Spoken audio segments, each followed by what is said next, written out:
The advice and opinions expressed by the host of Autism Live and her guests are meant solely as suggestion and should not be in any way construed as child-specific advice. The Center for Autism and Related Disorders advises working with a board-certified behavior analyst who has experience with autism before starting any intensive behavioral intervention. Any choices you make in determining your child's treatment are completely at your own discretion.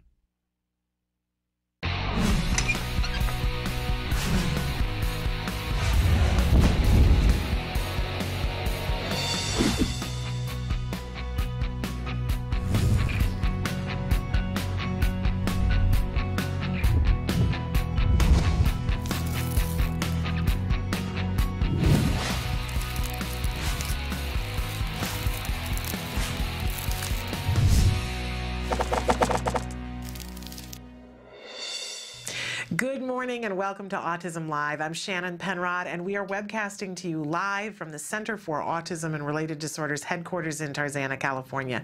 So thrilled to be here with you on this Thursday morning. We're going to be live for the next 2 hours talking about topics having to do with autism from a 360-degree perspective, what we can do as parents, teachers, and practitioners working with a child on the spectrum to help them reach their fullest potential.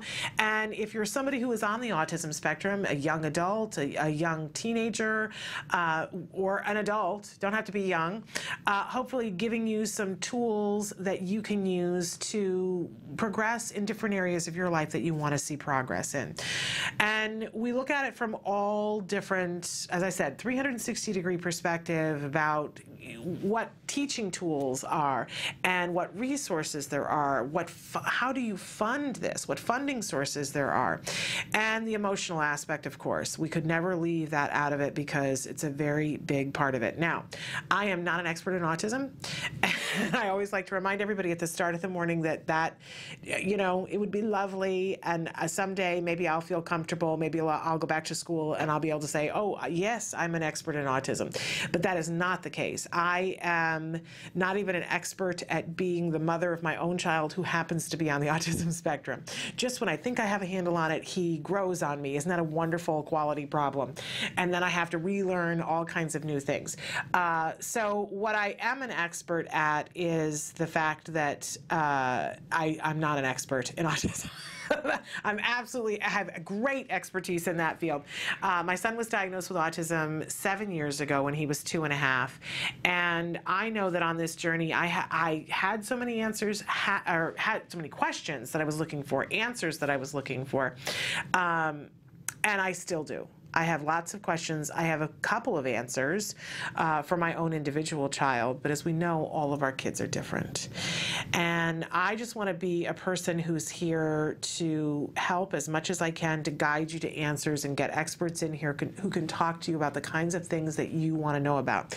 Now, I freely admit that when I became an autism parent, I gave up mind reading as a hobby. I was never good at it.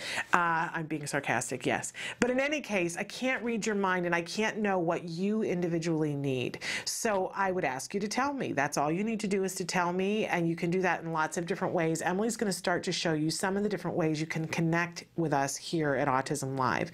And I hope you'll find the way that works for you. By the way, they're all free and readily available 24 hours a day, 7 days a week. But we do have a live show that we do 2 hours every weekday morning from 1 p.m. to 3 p.m. Eastern Time. It's 10 a.m. to noon Pacific Time. And then wherever you are in the world, perhaps you can do the math on what time that means for you. The show does play 24 hours a day, 7 days a week on autism-live.com. 24 hours a day, 7 days a week. But on weekdays, during those hours that I just described, when we're live, you can go to autism-live.com. And there's a box that's there. You can put your cursor there and you can type away and ask questions of the experts that are here. You and I can have a conversation about things that are going on. It's free. You don't have to log in. That's one of my favorite things about it. You don't have to log in. Nobody's even asking for a credit card or an address or a name. We don't get to know who you are. Now, for some of you, that's frustrating because sometimes you'll say, write back to me about this. But please know that you can put personal information information in there. I have a feature where before I let the world see it, I can edit and take personal information out. So if you want us, the bad part about the live feature is that if you say get a hold of me and you haven't told me how to, I have no way of doing that. So if you want me to get back to you directly, or an expert to get back to you directly, and you're using the live feature, you will have to give us some information to do that. And then I will edit it out before sharing it on the screen. All right. We like to start every morning with something that we fondly refer to as the jargon of the day. This is the time of day when we take on one word, one phrase, one acronym, and try to make sense of it within our autism journey. What does this mean in terms of autism? The jargon is intensive in autism. Not only are you trying to learn psychology terms that go with autism, you're having to learn educational terms that go with autism, and a whole host of medical things. So it's a lot of jargon. But the whole reason for jargon is that once you know what the jargon is, it makes an easier form of communication so that you can get things done quicker. I used to waitress. I waitressed my way through high school, college, and graduate school, and there was waitress jargon, right? Because you don't have time to say everything that you want to say. I would think in autism that part of it too is that it's so specific. So specific. And I used to think, just yesterday, I was sitting here and talking with Dr. Doreen Grandin during a break, and I used a term, and she said, oh, look at you. You're now starting. I said, yes, I've turned to the dark side. And I was telling her that I remember once upon a time hearing a lecture, and somebody was using the word perseverate. And I remember thinking to myself, who uses the term perseverate in a sentence? Just who does that? What kind of person does that?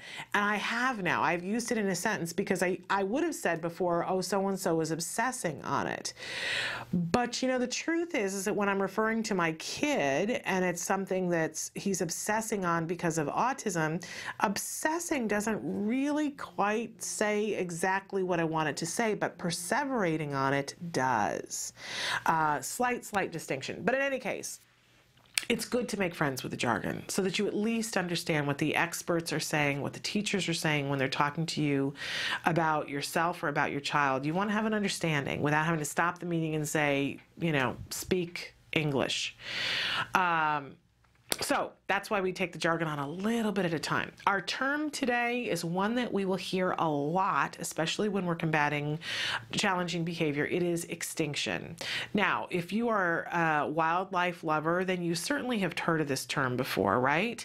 But when we're talking about wildlife, extinction is something that's horrible. We don't want different animals to be extinct, right? But usually when we use this in the realm of autism, we're talking about making challenging behavior extinct. In that case, extinction can be a very positive thing, right? If your child is hitting, we want to put this behavior on extinction. Okay, so what does it actually mean? Let's look at our actual definition. A procedure, extinction is a procedure in which reinforcement is withheld or no longer occurs following the incidence of a behavior. Okay, let's look at our working definition, see if we can't pare it down. Removing or no longer providing whatever has been maintaining a behavior that you want to decrease. Okay. So let's say, and actually Dr. Grandin was talking about this yesterday with the question that was put to her was, how do you deal with aggression from a teenager? And one of the things that we were talking about is that she was saying that this teenager has learned to communicate by being aggressive, and that there's absolutely a function to the behavior. There's a reason why there's something that they're trying to communicate. It can be difficult or impossible to know if you're the parent in the situation, because you have so many things that you're trying to take care of, not the least of which maybe driving a car or, you know, dealing with other siblings, right? Which is one of the reasons why we always recommend getting a professional, a BCBA, a board certified behavior analyst, to come in and look at the function of the behavior, right? Why is this behavior happening? And we will find out that the behavior has some sort of paycheck. And I know if you're new to ABA, you might think to yourself, no, there's no paycheck for this behavior. But then somebody can come and look at it with an outside eye and tell you what the function of the behavior is, and you go, oh my goodness, how could I have missed that? How could I not have seen that? Well, because you were busy being a parent and doing a lot of other things instead of being an eye on the wall looking at the whole picture. You don't have eyes in the back of your head, and you need to forgive yourself for that, just as I try to do on a daily basis with myself. In any case, we find out what the function of the behavior is. So if the expert comes in and sees that in a particular instance that a child is hitting because a demand is being put on them that they don't want to do, and so they're getting to so let's say dad says, we're all going to get in the car now, and the child or the teenager or the adult punches dad.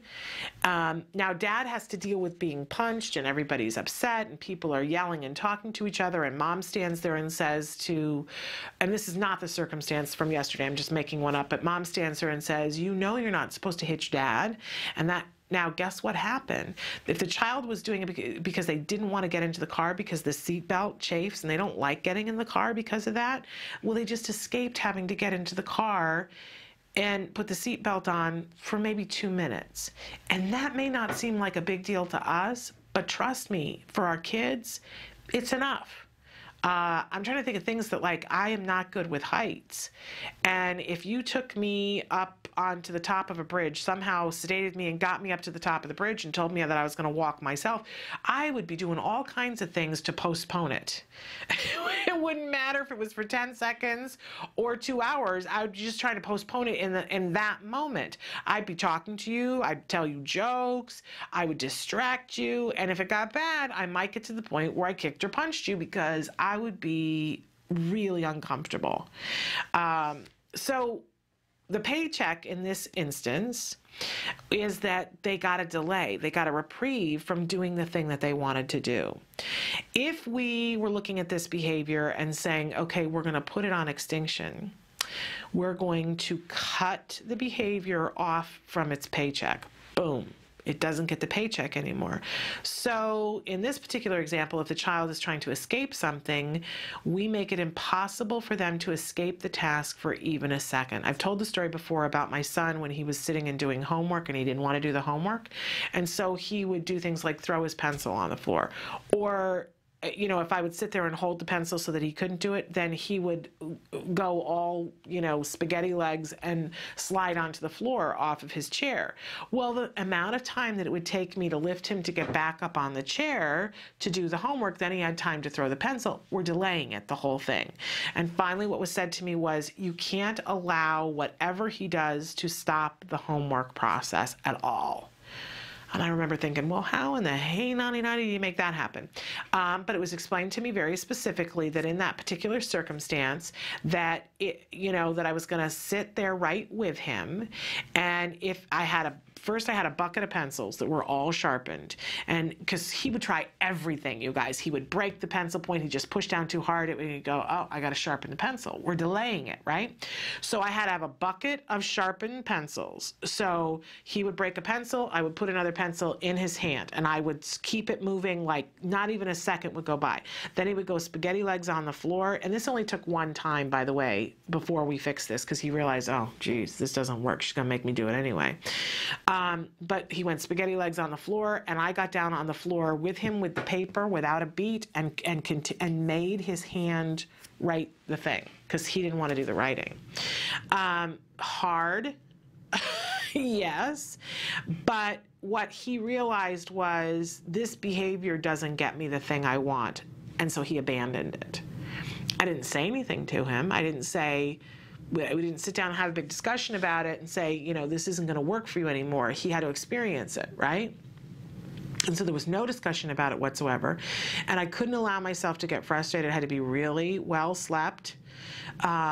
And by the way, some of what I just described, sometimes when you do extinction, you get an extinction burst, right? Before, he would just throw the pencil or slide onto the floor. But as soon as I made it so that that didn't work, he upped the ante and started breaking the pencils and, you know, doing all manner of things. Doesn't matter. You still have to carry through, and he still has to do the task. So for the kid who is biting because he doesn't want to get in the bathtub, you know, you try to defend yourself so that you're not being bit, but if he bites you, he still gets in the bathtub without a delay. And nicely. We don't, you know, we might be feeling upset and be feeling like I just got bit, but you still very nicely, there's no reaction to it whatsoever, and put them in the bathtub.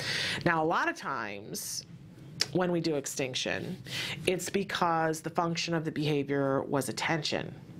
Our kids do all kinds of things to get attention, right?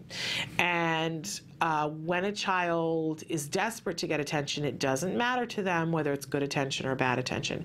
And when we cut it off from the blood supply, literally, then there will be no more attention. If you've determined that with an expert that attention is what is, we call it maintaining the behavior. I got a little attention, good, then I'm going to keep doing this behavior. You're maintaining it, right? It works. So we put it on extinction, and we no longer give attention to that behavior. That does not mean we ignore the child, but we ignore the behavior. So if the child is kicking your seat while you're driving because they want to get your attention, and when they kick your seat, you turn around and go, stop it. Right? And somebody looks at it and says they're just doing it for attention, then you stop giving attention. And your child's kicking the seat, and you're humming a song and acting like you have no cares in the world, and you're driving, turn the radio up a little bit, and what will happen? They will kick the seat a little harder. We call that an extinction burst, where it's like, I'm going to check. This used to work. I'm going to work that much harder. So they kick the seat. But eventually they're going to exhaust themselves and go, okay, that's not working. And it's amazing, you guys, because they'll kick, and then they'll stop and they'll go, Mom. And of course, in that moment, that's appropriate behavior, asking for your attention, and you go, yes, right? Now, of course, that's assuming that this is a child that already has this much language. Imagine the child who has no language skills, no communication skills, right? Very, very frustrating. And I've said earlier in the week, you always have to teach replacement behaviors. We can't have an expectation of putting something on extinction if we have not also done our work and given a replacement behavior that's appropriate. So make sure that you're pairing those things. Okay. And it may be that if the child doesn't have vocal speech, and then you have to teach other ways of getting attention, and you have to be mindful of how to do that, as in my example for the car. How does a child who does not have vocal speech get a parent's attention in the car? And you can figure that out with what works right for you. But in any case, extinction, cutting it off, no longer rewarding the behavior. Really very, very effective, but you want to make sure that you have your ducks in a row before you start an extinction procedure, because you must follow through, or you've made it worse if you don't. Imagine if you're in the car, the child, and you have worked out and taught how to appropriately get attention in the car, the child's kicking the seat, you're not giving it the attention, and so they up the ante and they kick the seat, and finally you go, what? What do you want, right? What you've just taught your child is, I must kick the seat really hard, even longer than I thought, and then I will get mom's attention. We don't want to do that. So don't do that. All right. Extinction. Very powerful, powerful tool in the world of autism. Okay, we always have a question of the day, and I'm so excited. I had a chance to look at some of the things that you guys were answering beforehand. We've never asked this question in a big forum, and I'm thrilled to ask this. When your child was diagnosed, what were you told to expect? Now, I tend to put things, and somebody pointed this out yesterday, I tend to put child in there, but of course, if you are an adult or a teenager or a young adult on the spectrum, the question is, when you found out that you had an autism spectrum disorder, what were you told to expect? So depending on, put it through your filter, but in the moment that you were told, what were you told to expect? Now, I would imagine that for those two groups, there would be a huge, I would hope there would be a huge difference.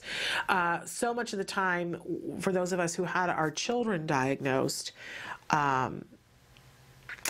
still to this day, I hear stories of people, and I'm appalled that our pediatricians are not learning how to be positive and to give information that's accurate. You know, so much of the time, so many of us were told to let go of expectation or to have our children committed to homes, to walk away, horrible, horrible things that we were told to expect that are not accurate. And I would hope that if you are a teenager or an adult on the autism spectrum, that when you were told about your diagnosis, that you were told about it in a way that gave you great expectations. That would be my hope. In any case, you know, when my child was diagnosed, I remember asking the developmental pediatrician what I could expect, and her basically saying, who knows? And she was an expert who'd been working in the field for 50 years. And she said, who knows? We have no idea. And I said, well, what do I do? And she said, well, take him home and love him. And I realized that in the realm of things, of course I was going to do that, but that isn't what you say to a parent. That isn't what you say to a parent with autism, unless you follow it up with, and you need to do X, Y, and Z. We know that early intervention makes a difference, and you need to get busy, right? And you need to get yourself a support group, and you need to figure out how you're going to rearrange your life. That's really what you need to say. So, you know, I know that we all have our stories, and it's good to tell our stories. And I hope that you will on Facebook. Some of you have already done that, and we will check in later to see what you were told to expect. Okay, we always have a topic of the day. Our topic of the day this entire week has been ABA basics, and we are going to return to ABA basics. A bunch of questions came in on Facebook, and there were some things that I wrote back and said to somebody, look, there's a couple of things that we're going to cover today, in particular, errorless learning and prompting, and why we do these things and how they can be so beneficial when we're teaching our kids, and hopefully the right way to begin as a parent, you know, because it's different as a parent. So we're going to talk about that and so much more. So much going on today. We have a myth of the day today. We are going to see a TED Talk from London, a beautiful young woman talking about her two brothers on the autism spectrum. Really took my breath away yesterday when I had a chance to see it. We have a school tip for you and ever so much more. We also have a product that I want to show you guys, because, you know, when I find something that I love, I like to bring it in and show it to you guys. So all of this and more, we're going to take a break. And when we come back, I'm looking to see what our very first thing is when we come back. Oh, we have our funding tip, because you know what? Normally we do our funding tip on Friday, but we're not going to be here tomorrow. So I have a funding tip for you that I quite like. So stick with us. Currently in the United States, 1 in 88 children is affected by autism. 1 in 88 means something different when your child is the one. Recovery is possible.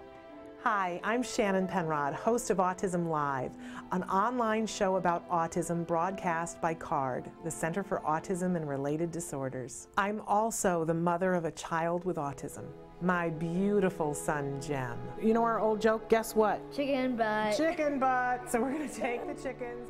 But things weren't always so easy. I remember when Jem was first diagnosed with autism. I used to lay awake at night in bed and pray for someone or something that could help us to get our child back. My prayers were answered by Dr. Doreen Granpichet and the Center for Autism and Related Disorders. CARD treats autism and other related disorders using the principles of ABA, Applied Behavior Analysis, which is the only scientifically proven effective treatment for autism.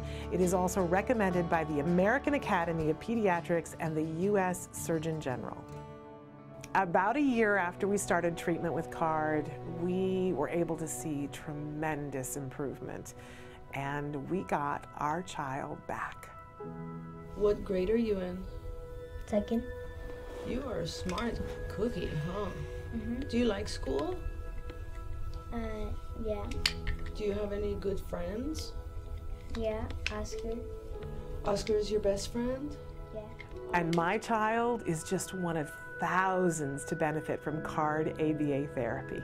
Across the nation and around the world, children are making amazing progress and being given the keys to unlock their full potential. We are extremely grateful for the amazing job CARD has done in helping our daughter. Our daughter today, just in 4 months, I think is a totally different child than when she started with CARD. I kind of see it as, it seems like her brain in a way was asleep, and now that we've gotten so many services, we've seen her wake up. Teacher has some glasses. Recovery is possible if you take the right steps, if you're willing to put in all the hard work. And 7.5 years, yeah, it's a lot of work. It's worth every little bit, and CARD's been there with us every step of the way. I have 2 children with autism. I can't imagine a day without CARD or the therapists. They've been so instrumental in helping us with our kids and shaping their lives and helping us help them. Thank you, Christina Big Alex. Thank you, Jackie and Mariana. We've tried other things before ABA, but the most beneficial thing has been ABA services, and I'd be the first person to tell any newly diagnosed family that you have to contact an ABA provider, and if you're lucky enough to have CARD, you're very blessed. Recovery from autism is absolutely a possibility. We've been recovering children for over 20 years. It's just a matter of identifying the child's medical needs, understanding the child's sensory issues, and then teaching the child all of the skills they need in order to function normally. We know there's hope for autism. Autism is treatable, and recovery from autism is possible. Welcome back to Autism Live. You know, typically on Fridays we give you a funding tip, and we're not going to be here tomorrow, and so I wanted to, let's do it on Thursday. I didn't want to forego it, right, because this is a big important part of it.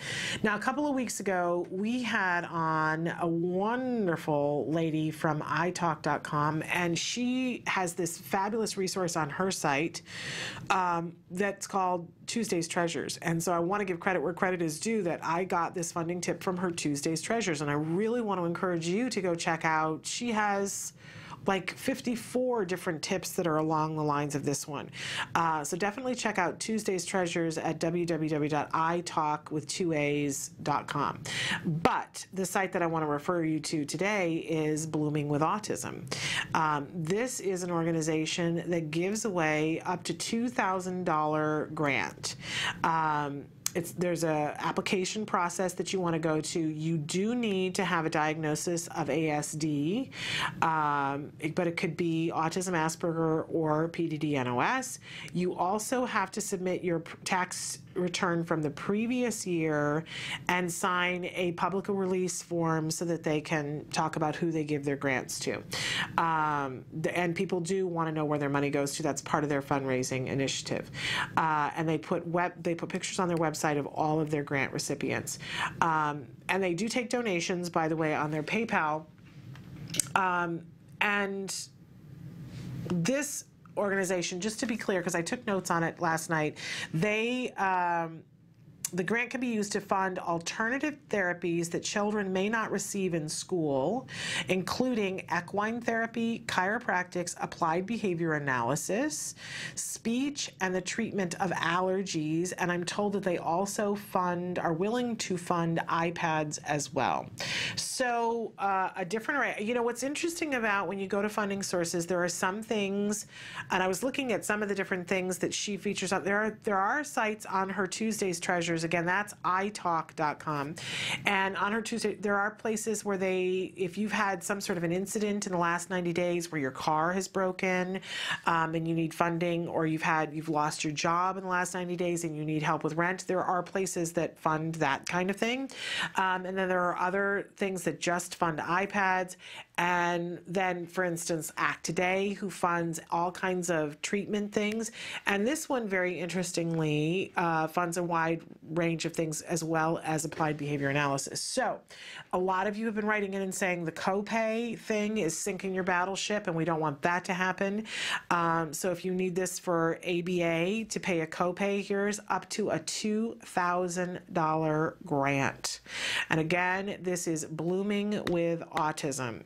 So I would encourage you to go, and this is a parent who does this. It's a parent who also has a radio show, and I would encourage you to check out their site. The founder of it, who has a child who is recovering from autism, is Jody Goldberg. So check out her site, www.bloomingwithautism, and apply for a grant. There's no reason not to.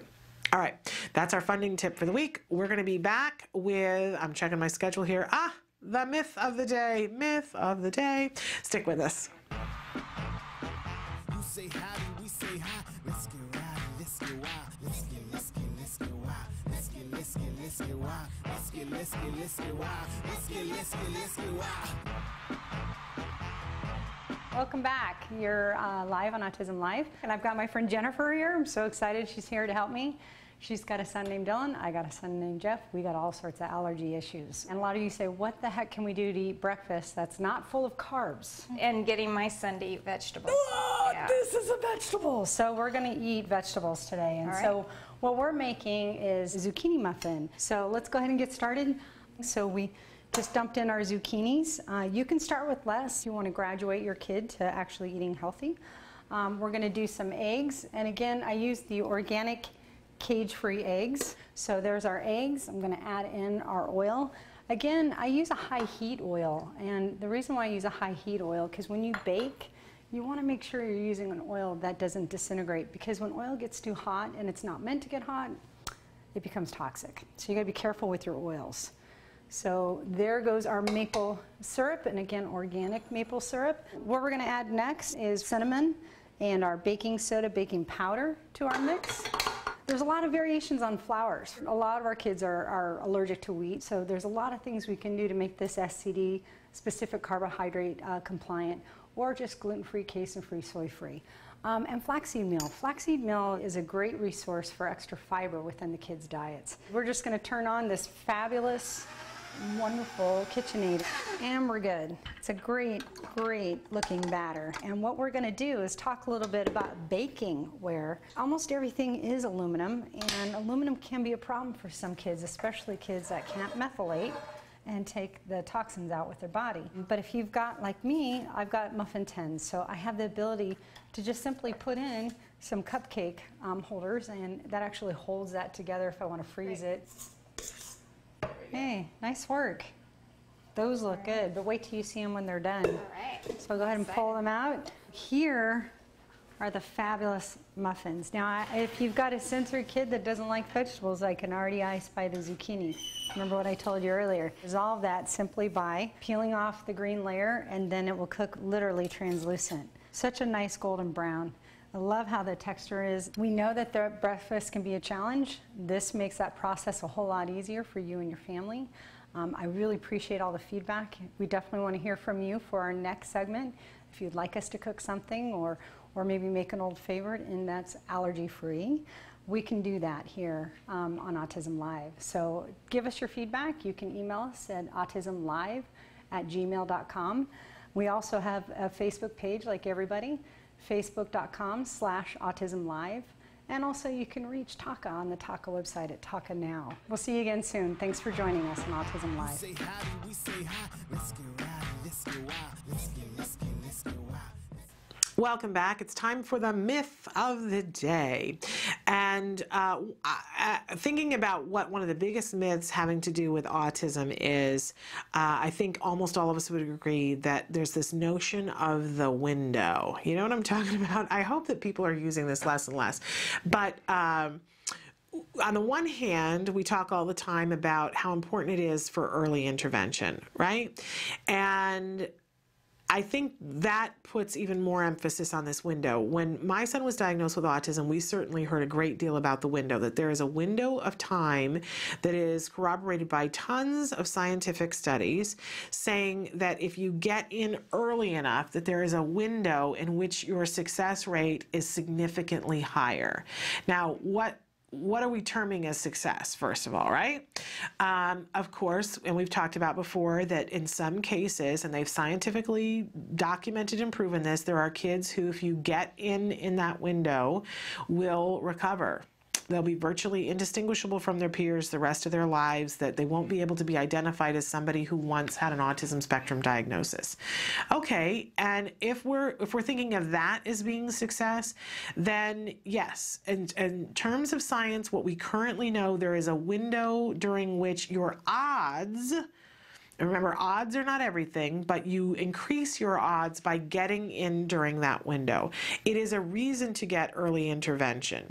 It is not a reason to not do intervention later on. That's what I want to be really clear about. So this myth of this window and that the window closes is really not accurate. You know how sometimes with a myth, there's just like that little grain of truth to it that and everybody starts acting on that grain of truth. But the truth is that we know early intervention is key. Absolutely key to the best possible outcome with every child. And when I say the best possible outcome, that means for them to make as much progress as they are capable for their individual selves. And every indication shows us that the earlier we start with that, the further we're going to be able to progress. But that means if your child is 8, that it's imperative that you start now. And if your child is 16, it is imperative that you start now. Or if your child is 25, that you start now. If you are, somebody wrote to us yesterday and said, I'm 42, and I think maybe that I have an autism spectrum disorder. 42 is not too late. It is never too late. The window is never closed. But think of it this way, that if you are behind on something, and each month you're getting further and further behind, then the longer you wait to start working on it, the further behind you are going to be, and the longer and harder you're going to have to work to get caught up.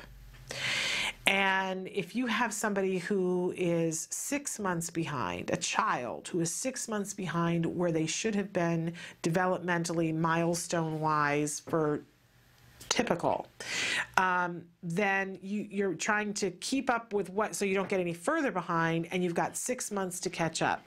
When we know that 6 months isn't a lot to catch up, that we can do that. We absolutely can do that. We know that we can catch up a year. We know that we can catch up 2 years. It's when we have to catch up 8 years that it starts to become overwhelming and you have to prioritize. And that you might not get as much done as you want to get done. But it's still important to not get any further behind, right? So don't think of the window as closing, but do think of early intervention. And when is a good time to start? Now, whatever that is. Now is a good time to start, wherever you are in the spectrum. And that's our myth of the day answered. We are going to take a break, and when we come back, we're going to look at some of your answers to the question of the day, and in just a few minutes, we're also going to show you this lovely TED Talk that came from London, but we'll do that a little bit later. But take a look at these messages, and we'll be back with answers to the question of the day. Stick with us.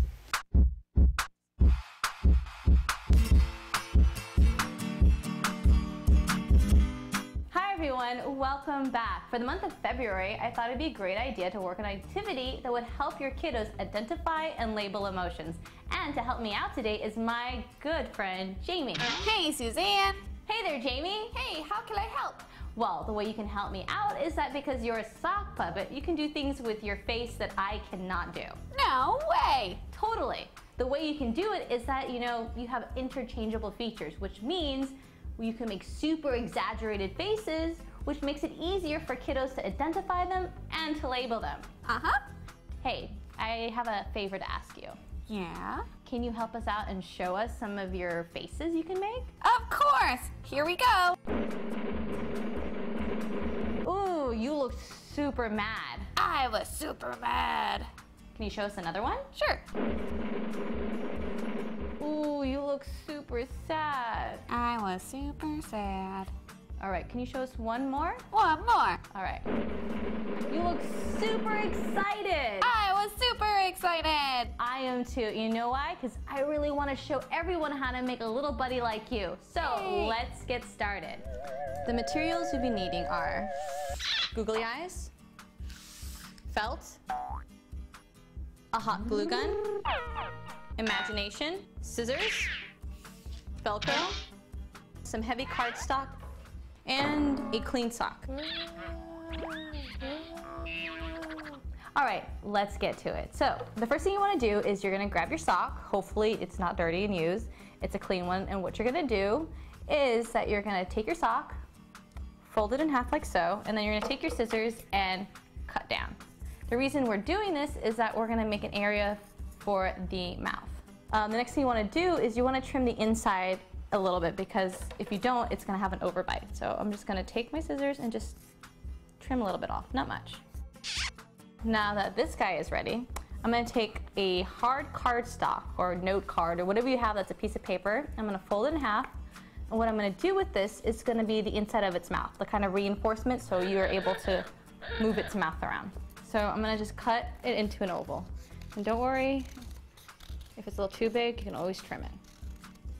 With this sock puppet project, the materials we'll be using, like the hot glue, is not something for children. So this is something you're going to be doing by yourself and then asking your child to join in once the puppet is ready to go. All right, now that I got that out of the way, let's start gluing. I'm going to take my hot glue gun and I'm going to glue it on the paper. Okay, once I have that, I'm going to put that in the inside of its mouth, and then I'm going to take the sock and then pull it over the edge and cover it with glue. All right, so now that I have the bottom part done, I'm going to do the same thing to the top. So now that we have this part assembled, what we're going to do is we're going to take a piece of felt and we're going to cover this area so you don't see all the scraggly stuff. So I have my piece of felt right here. I'm going to fold it in half and I'm just going to cut out a similar oval shape. And again, don't worry if it's too big. You can always trim it after we glue it on. I'm going to glue it inside. All right, now we got pretty much the base of the sock puppet. He's got a moving mouth, but wait, he's got no features. We got to help him out with that. So what I'm going to do is I have these pieces of Velcro that I bought that are already sticky on the back, which makes my life a lot easier. And I'm going to peel this off and place it where I want his eyes. So one there and one there. And then I'm also going to put them also along his mouth. And then if you want to get fancy, you can put some for his eyebrows as well. So now that I have this, we should be making some features for him. I'm alive! Alive! I had a great time with my buddy Jamie, and I hope you did too. Until next time, bye! Bye! And don't forget to send us your photos at facebook.com/autismlive. Can you see me? Can you see me flying by your side?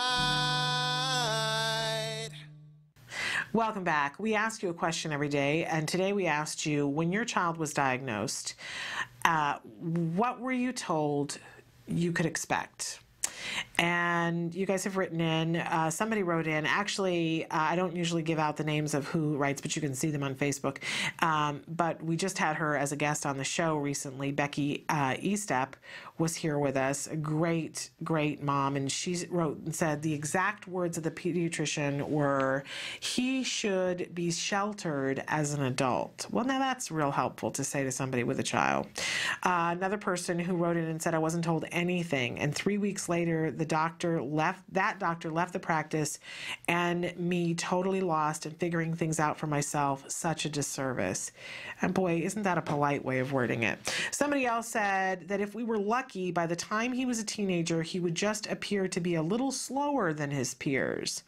My grandson is 8, was diagnosed at 3, has PDD-NOS, and is barely verbal and appears vastly different than his peers.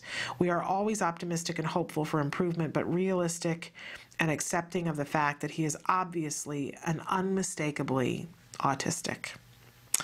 Somebody else who wrote, when my daughter was diagnosed with autism, the doctor was so matter-of-fact. She was telling me life-altering information, and you would have thought she was telling me my child had a cold. I don't know where the bedside manner is, right? She goes on to say, she told me my child had autism, and it was my job to find a different way for her to learn, and then she scooted us out the door. I felt paralyzed. I was like a zombie walking to the car. It wasn't until I got in my car alone that I began to cry.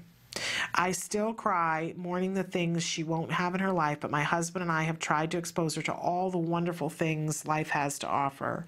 My tears now are mainly for the overwhelming feelings of pride and love for the amazing gift she is in my life. She touches the heart of everyone who meets her. I'm sure she does. Somebody else says, there's some language. My son was diagnosed at 4 years of age. The doctor was a dumb That's what my son does. He does a little noise. I knew my son was showing signs that something was wrong at 8 months, but regardless of all the insisting, the doctor continued to tell me he'll catch on. He's just a little slow. Finally, when I insisted on a referral to the Children's Hospital, the appointment was given to me to wait another 4 months. Boy, that's a tale we're all familiar with, right? By the time the appointment came, the referral had expired. I ended up taking him to the regional center in Los Angeles, and there he was finally diagnosed. They told me to take advantage of as many free programs for him as I could. I was a teacher to him his whole life, so I know that I helped him a lot because he went straight to 1st grade. He started speaking at 5, saying words in baby talk, but now I'm glad to say that at 11, he talks up a storm. I love him, and I am blessed to have him in my life. We're blessed to have you in our lives. Somebody else writes in and says that they were told that he'd learn everything he needed in the ESE classroom. Well, that's unconscionable. As a former educator and teacher, how anybody could tell anyone that you will learn anything in any classroom, regardless of any diagnosis that you have, is unconscionable and ignorant, in my humble opinion. I'm just going to one of the other sites to check out some of the things that you guys have said. Somebody writes in and says, that was 10 years ago. This is again answering the question, what were you told to expect when your child was diagnosed? That was 10 years ago, but I don't recall being told very much and still looking for answers. And somebody else writes in, I'm still waiting for answers. You know, we all are. Let's be honest about that. What I'm encouraged by is that the more questions that we have and the more answers that we're seeking, the more likely that we'll find some of the things along the way. Somebody else writes in and says, I'm still finding out a lot of stuff, but it's only been 10 months. So bless you, because 10 months in, you know, when I think back to where I was 10 months in and what I know now, whole different ball game. Somebody else says, I was told to expect for my son to never speak, among other things. Just keep him sweet so he doesn't become violent, the doctor says.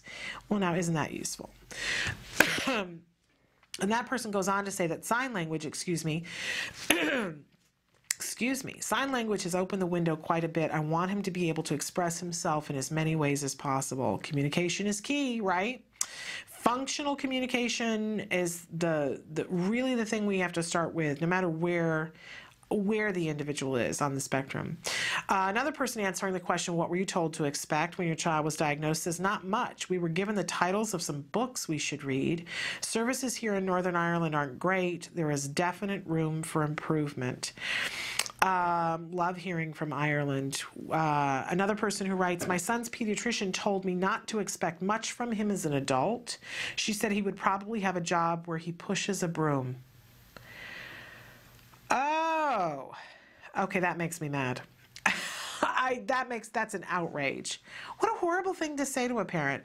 Okay, another person who says they basically told me that my then 4-year-old was retarded because of a low IQ score. Just because she didn't play with their little set of blocks like she wanted, she was labeled retarded. Seriously, she was 4. She just wanted to play. Now she's almost 9 and is a straight A student and is in a gifted and talented class. Guess they were wrong.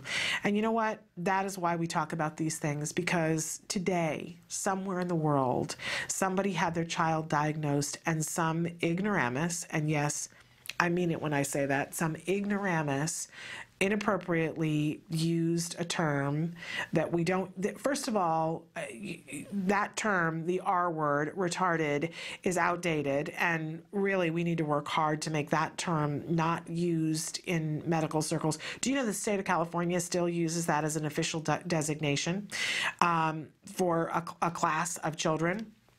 In order to give them services, you have to agree to it. And it's outdated. It's ridiculous. There's a whole campaign about it. It's like these people need to buy a vowel. But secondly, autism and retardation, what they refer to as the R word, do not go hand in hand. It is possible sometimes that they exist together, but they do not go hand in hand. It's not an if P then Q equation. And some of these people who are making a great deal of money in the medical field should read a journal and understand and not be furthering that misconception. Now, see, you got me all hepped up here. I'm so sorry that they said that to you. And I'm so proud of you that you wrote in and said that today, because someone will see that and take heart from that, to know that, okay, everything that these people tell me about my child is not necessarily true. And it's ignorance. It is ignorance, and we need to work on ignorance. All of us do, to let people know who our kids really are and what they're capable of. And when you have a child who has done well, you need to shout it from the rooftops and tell people, and this is what we did, and this is how we did it, and this is where we are, because you know you were there one day and you need that to be able to propel you on. All right, speaking of spreading the word and letting people know who our kids are, there's a beautiful TED Talk that a young woman recently did in London about her 2 brothers on the autism spectrum, and I wanted to share that with you today. Usually we save Friday for those kinds of things, but today kind of is our Friday because we won't be here live tomorrow. So take a look. This is a TED Talk from London, a really articulate young woman.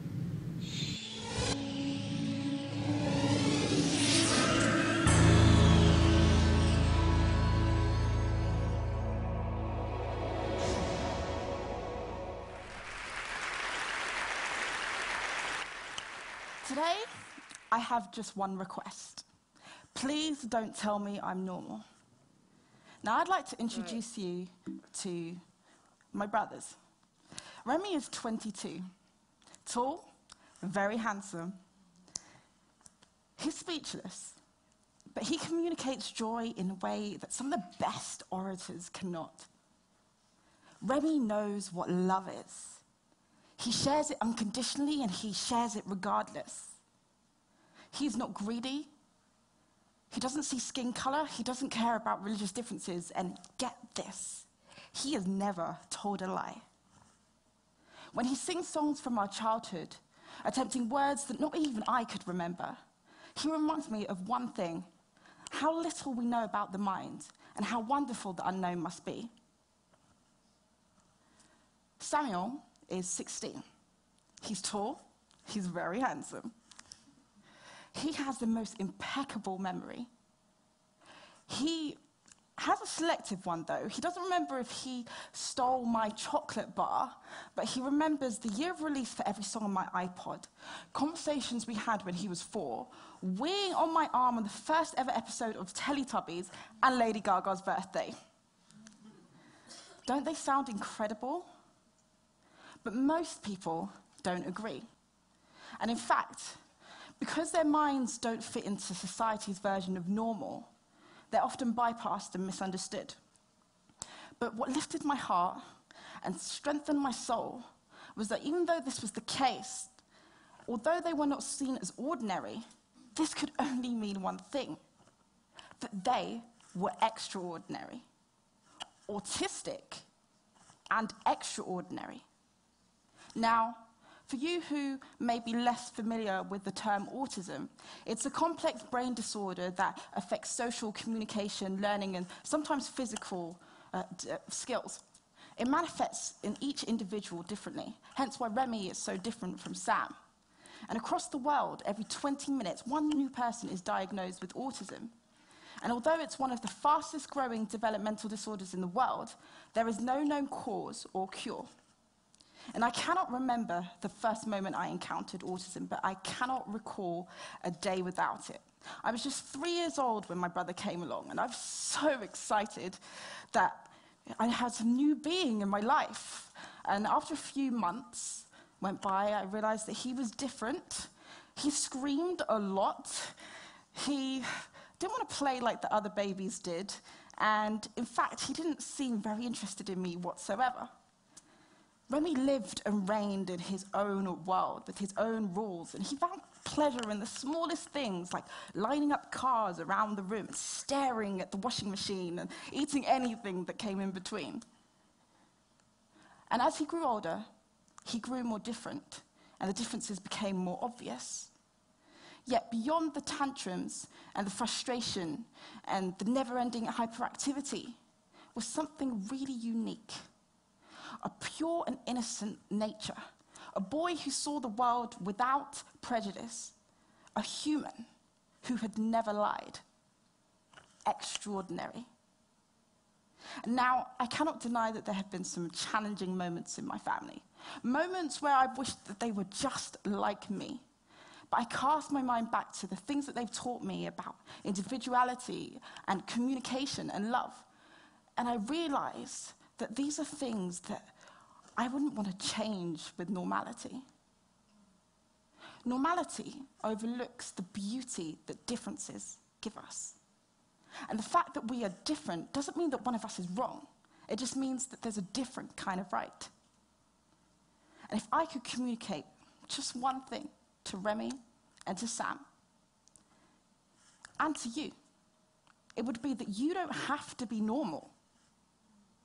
You can be extraordinary. Because autistic or not, the differences that we have, we've got a gift. Everyone's got a gift inside of us. And in all honesty, the pursuit of normality is the ultimate sacrifice of potential. The chance for greatness, for progress, and for change dies the moment we try to be like someone else.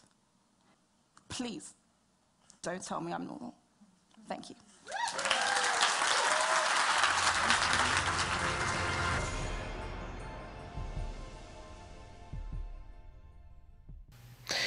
I'm with her. I don't want to be normal either. Let's all be Abby normal, what is it? Frankenstein. Abby normal. Let's all be Abby normal together. I thought it was a beautiful speech, and I hope that you guys enjoyed it too. It is time for us to share the A word with you. And I particularly, when we come back from the A word, I want you to be watching today because they show a great example of that errorless learning that we talk about from time to time, and I want to talk about it more today because we're back to ABA basics. And the thing about it is that we have great power to be able to teach ourselves and to teach our children and to teach those around us how to do something that's difficult for them. And when you think about teaching, I was watching another great TED Talk last night where they were talking about the different types of learners that there are, and there's an expectation when children are typically developing that if we just have things happen over and over and over again and don't give any additional training, the children will pick it up. And I'm talking about specifically language, but also gestures and things, social communication that we're just expecting for things to stick. You know that thing about when you make spaghetti and you throw it at the wall and when it's done, it sticks. Well, we have an expectation that it's going to stick with our kids. And then, of course, with some kids it doesn't, and it isn't just autism, but with some kids it just doesn't stick. Or there's certain things that stick and other things that don't stick with everyone. And you go, well, how is it that somebody could be 35 years old and they never learned this? Well, you know, they didn't pick it up. And we can rail against, well, why didn't they just pick it up? And again, I'm talking about kids on the autism spectrum, kids not on the autism spectrum, and the whole gamut of everybody else that's adults. None of us knows how to do everything, and none of us have a beautiful skill set in everything, right? But when somebody doesn't learn something, when they don't just pick it up, what do? How do we take it and distill it down so that we can absolutely teach this thing and make it stick? I've shared before on the show that there was a period of time, and I'm a former teacher, right? So the whole idea of educating is not new to me, and being creative about how you educate, not new to me. And still, my son was like a dry erase board, that we would write stuff on the board, and I would feel like he had it. We would tuck him into bed and get up in the morning, and the dry erase board had been wiped clean. And we would be starting back at the first spot. And I'm covering myself up here, and I would be driven crazy by that. And I was desperate. I felt in a particular moment that my son was maybe unteachable. Horrible, horrible moment, and I hate even admitting it, but the thought crossed my mind. And then, of course, we started ABA. And there are some techniques in ABA that make everyone teachable. It's just that you have to figure out how many steps you have to do it in and how far back you have to go and how many opportunities that you give to learn it. And of course, key to all of it is making sure that the learning process is reinforcing, that it's a paycheck, that you're given paychecks, meaningful paychecks on a regular basis. So one of the things that we do when a child isn't picking things up organically is we isolate the skill down to, we distill it down into this little thing and make sure that we present, that we're looking for the skill to show up. We're showing them how to make the skill show up and then reinforcing them for it. So how do we show them how to make the skill show up? Well, we're going to do some errorless learning, and we're going to do some prompting. So I want you to take a look at the A Word. This is the wonderful documentary being made here at the Center for Autism and Related Disorders. And look for examples, and they go into detail about what errorless learning is in the video. We'll talk more about it at the end, but also look and see how many different instances where you see the therapist prompting this little boy, and we'll talk more about it, as I said, on the other end. But take a look. This is the A Word.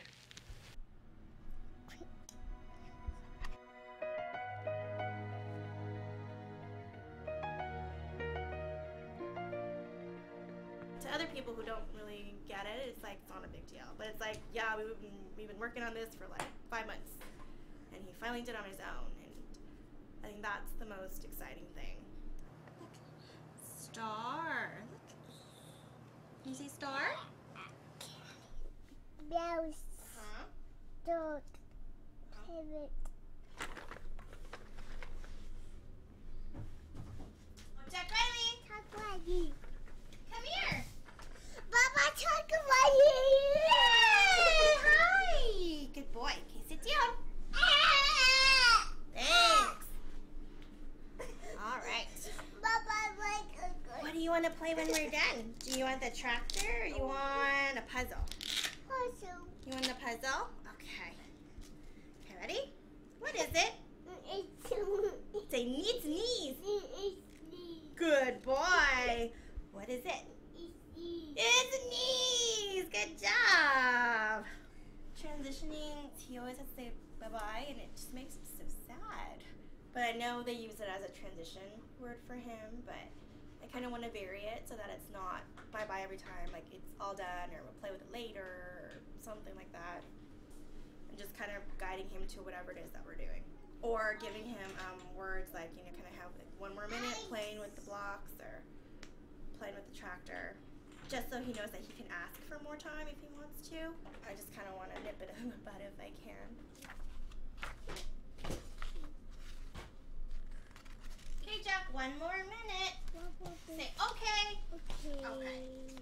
Just seems like there's a lot of emotional involvement, and it's kind of hard not to It be involved is. because It you know is. you're affecting Yeah. people's lives. Yeah, every day. Yeah, it is. It is hard, but it's also like rewarding too. Come here. Where will this? No, come here. Papa, look at this. Yay! Hi, mister. Hi, mister. Give me jumping.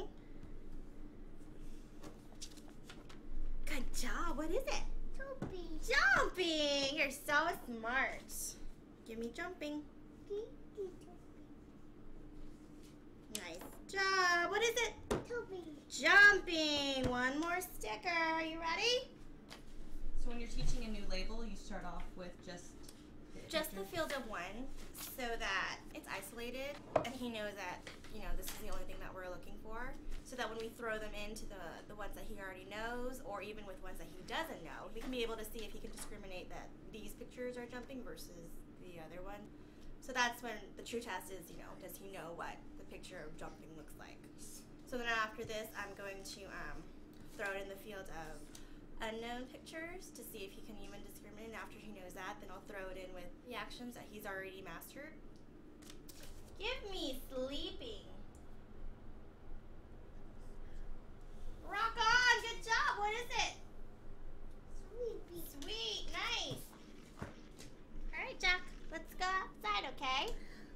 Outside. All right, let's go. Thanks, buddy. Oh, you're just always so cute. In part 21, we learned that Jack Riley requests regularly now. Because of this, they are now introducing a new skill that will build from what he has already learned, waiting. First, it will only be for 2 seconds, and once he gets the idea, they will increase the time slowly. You want an E or a Y? Wait. Wait. Wait. No. Wait. Wait. No. Wait. Wait. Wait. Pistol. There you Good go. boy. Yay! There's the Y. There you go, buddy. Wait. E. Wait. No. Wait. Hands down. Wait. Good waiting. Good eye contact too, lovey. That's really good, Cheryl. This one's so good at that. Yes, I always get a goofy grin on my face when we watch the A word, because it's delightful to see a child learn and to see him so excited and making that eye contact and making progress. It's delightful. And please check out the full range of videos that they have available, because there's so many more that we have not even shown even once here on the show. Excuse me. Okay, so did you count how many times they did the prompting? And did you see the thing about the errorless learning? Let's talk about what prompting is. Prompting is when you do something, say something, or show something so that we're helping to give the answer. Now, we always want to be careful when we prompt that we don't over-prompt and that we fade our prompts appropriately. What do I mean by that? So, for instance, there's verbal prompting, and there was a lot of verbal prompting that was happening in that particular video. She had him come over and she touched his knee and she said, "What is it?" And he didn't immediately respond. And you notice, if you go back and watch it again, and you can go to the YouTube channel and watch it over and over and over again and pause it and take notes if you want to. And Jessica's a very good therapist. She doesn't wait a really long period of time. She gives just enough time to do an answer, and then she jumps right in. If you're looking at when the therapists do therapy and go, I don't know how they're getting the child to sit there that long, they make sure that it's moving at a pace where the child doesn't have time to get into something else, right? If she paused a real long time and was busy doing something else and said, "What is it?" and turned away and was doing something else, he'd be underneath the chair, right? We've all been there, because they're going to go and do something. They live in a generation of there's stimuli available. And if you're not going to give it to me, I'm going to do something that's stimulating to me, or find something to play with, whether it's taking apart the chair or, what have you. I'll find something to entertain myself. So we have to keep it moving along. So she waits just long enough, like a 2-3 beat, to give him a chance to respond. And when he doesn't, she jumps in with a prompt. She's not there saying, "No, Jack Riley, you're not paying attention." But she points to the knee and says, "What is it?" beat. And she goes, what is it? Say, it's knees, right? And she's saying it in a way that it's exciting and it's wonderful. And this is not say it's a knee, right? Right? Because who wants to be around for that, right? So she says, what is it? He doesn't answer. She goes, what is it? Say, it's a knee. And he answers and she goes, yes, it's a knee. And right away she goes to the other knee. What is it? And now without prompting, he says, it's a knee. Yay! And we always save the biggest reinforcement for when they do it without the prompt, right? Now, a prompt can work for all, like in all different kinds of circumstances. If she's saying to him, touch your nose, and he doesn't do it, she can say, touch your nose. And if he doesn't do it, she can do a physical prompt where she goes over and takes his hand and very gently guides it up and says, touch your nose. And then she touches her nose and says, yes, you touched your nose, yay. And then puts the hand back down and says, touch your nose, and sees if he goes to do it the next time. Sometimes, a lot of the times, once you've shown the child exactly what it is and prompt them, they'll be able to do it. So you fade your prompt. It might be that you just have to reach out and they touch the nose. It might be that you don't have to do anything. The key is to try, and if you've tried fading the prompt and it didn't work, go back to the last prompt that worked. Nice rule of thumb. So if you did a full physical prompt and you feel like this child learns fairly quickly, and you did the full physical prompt and now you're going to try without it at all, and so you say to the child, touch your nose, and the child doesn't, then you're going to go back to the full physical prompt. Let's imagine, though, that you did the full physical prompt and you said this child needs a little bit more prompting, so because this is hard for them, and some things are, right? So you did the full physical prompt, yay, that's touching your nose, touch your nose. And the child, you wait the 2 beat, the child doesn't do anything, so you pull your hand out and only use 2 fingers now to guide them, not the whole hand. So you faded it a little bit and the child does it. Great. So now you want to progress a little bit further and you just want to point to their hand to have them do it, and you do it and the child doesn't get it. It's okay. You go back to the last prompt that worked, which was 2 fingers. Great. And you keep doing it. Opportunity, opportunity, opportunity. They call them trials, but I think of them as opportunities. Opportunity, opportunity, opportunity. Prompting. We never want to be in a position where our expectations are that they're just going to figure it out on their own, right? We're going to prompt them through it and do that errorless learning. Errorless learning is when we're not giving them an opportunity to pick anything that's wrong. She puts 1 picture down of jumping and says, give me jumping. And did you notice? And he wasn't doing it very quickly, and she's putting her hand closer so that he has less far to go. That's a kind of a prompt as well. She's physically letting him know, reminding him, because his receptive language, he may not get it yet. Give me is putting in the hand. Now, if she had to, she could move the hand closer and reach over and put his hand around it and put it and go, good, giving me jumping. It's jumping. Put it back down. Give me jumping, right? And now maybe she just moves the hand closer. But, and she might need to do this for 2 weeks. Depending on the child. There are some children, she might have to do it once and they're going to get it. And this child may be able to do jumping the first time, but he may not be able to get something else without a great deal of prompting.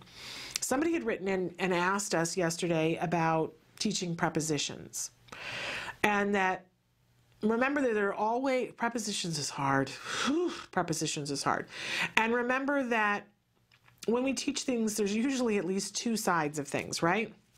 Expressive and receptive. That you're being able to receive and understand what's being said in terms of prepositions and being able to express them. But then on top of it, with prepositions, there is a measure of perspective taking. Because when I set something in front of you and I say, put it, if I'm sitting across from you, and I say, put it in front of the block. Am I talking in front of it for you, which for me is behind the block, or am I talking about from my view? Prepositions is a bit of a minefield, and we want to move slow with it, but it's important. Somebody had written in and said, you know, my child sees it on a picture and can do it, but when it comes to the 3D, they're confused. Bless them. I think when you think about it, think about all the things that come along with prepositions. It's no wonder, right? But we keep giving opportunity. We keep giving opportunity, and you prompt. So that if you're saying, and don't hesitate to prompt, there's nothing wrong with prompting, because you're giving them the answer, and we want them to get the answer because we want them to learn to get it right. So if your child is there and you've got the block there, I use my phone, and oh, you can't see it. If I move it further, no, you can't see it. Okay, here's my phone. And I'm saying to them, take the mouse and put it on top of the phone. And the child doesn't do anything, then I very nicely put my hand over their hand on the thing, and I put it and go, good job. Now the mouse is on top of the phone. Good job. And I give some sort of reinforcement for it. It's mild reinforcement, right? But it has to be big enough that they're interested in this, and I'm keeping it upbeat enough. And now I might go put the mouse on top of the phone. And again, I might have to put the hand over and make sure that I'm giving reinforcement. It's got to be worthwhile. We don't pull out the big stops until they do it on their own, but you have to give enough reinforcement so that they're wanting to do it. And it may take a while for it to stick in 3D. They're having to deal with depth, the field. Sue Cho is honestly the best person that I know of who teaches prepositions, and we have some videos with her, and she talks about how this is really a difficult concept, and taking it from the 2D to the 3D, it's rough. It really is rough, but it's totally doable. You have to keep giving the opportunity. You have to keep doing prompts and doing the errorless learning. So, and we want to only be working on the prepositions when we get to the prepositions, not on the labels. So in this instance, the prerequisite, the child would have to know what a phone was. We would have already worked on top, probably with a 2D example. And by the way, Go Dog Go, best 2D that I've ever found of being, it's all prepositions. And they would have to know what the mouse was, right? So they need to know the phone, they need to know on top, and they have to know the mouse as we're starting. Before we start to do the 3D. The 3D spatially, Sue Cho talks about the fact that for some of our kids, when you're putting it in a linear field, it's easier for them, but that when you put the field this way, it's harder for them, and knowing the difference and how to work with them, it can be a trying thing. Don't give up, but make sure you're prompting enough. Make sure that you're giving that errorless learning. Make sure you're using stimuli that your child already knows the label to those, so that we're not having to work on that as well. And make sure that you reinforce. And I would encourage you to check out in Skills the teaching tips on prepositions, which I don't know whether Sue Cho wrote them or approved them, but they're really, really good. And if you go in and look in Skills, all the lessons on prepositions, you will realize, okay, this is a huge, huge area. But, you know, it is that thing of when they get it, and it's a beautiful, beautiful thing. All right, we are going to take a break, and we'll be back in just a few minutes. Stick with us.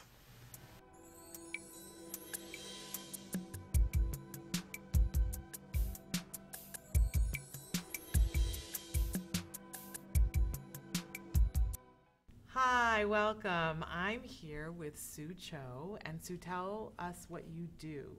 I'm a senior clinical supervisor, and so I provide supervision to children in some of our clinics, and I also am a trainer for CARD, and so I provide training for all the supervisors that are either learning to be a supervisor or current supervisors, and I also provide workshop services to children all over the U.S., Caribbean, Europe, South Africa, and Asia.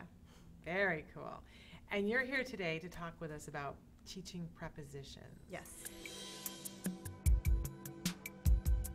Help us to know how we can teach this. Okay, so when you're teaching prepositions, there are a variety of ways that you can teach it. When you're teaching your first several targets, you want to make sure whatever you teach has a distinct front and a distinct back. Probably go with simpler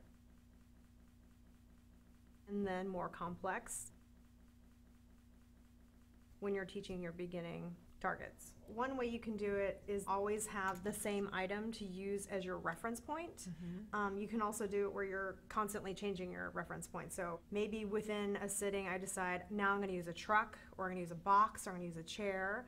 But that also depends on how flexible the child you're teaching is with learning with multiple items. This lesson is actually a little more on the abstract side. So if you find that your child's having difficulty with lessons maybe such as attributes, that you may want to start off where you use multiple objects as your reference point. So I use a helmet, I use a chair, I use a car, but I never turn the position of the item. Right. And so once they learn if the item is in the same position where the object goes, then you can start turning your item or putting the child in a different position in relationship to the item. So you start with receptive, though, where you're asking them to do it. They're not having to say anything. They just have to demonstrate their knowledge of it. Then how do you teach the expressive? How and when? So what we do is then we'd probably work on manding so that the child can request for the position.